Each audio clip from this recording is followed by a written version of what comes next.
Hello mga mare, kamusta? For today's video mga mare, pupunta kami ng sitio Langayan. Doon na po kasi magpapa-immunize si baby.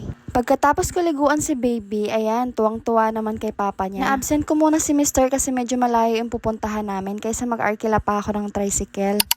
Pagdating namin, ang dami na rin pala mga baby dito at yung iba pauwi na rin. Tapos ito namang ulo ko na mula sa helmet.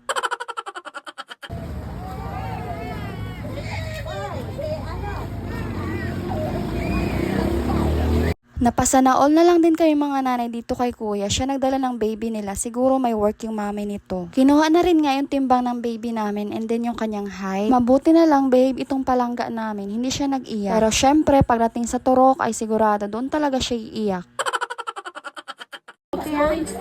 Nakapikit kasi. 6.4. Guruduhin mo ha. 6.4. Ano nakita? 97 na. 97 na. Josel. Yung nagatingin lang hindi cute. Mamiwak pa yan. Hindi yan kung naman pa. Ayan, yan. Yan, yan. Lalakad na yan.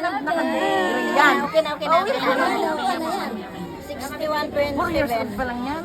61.27. Ah, 61. Nasa na?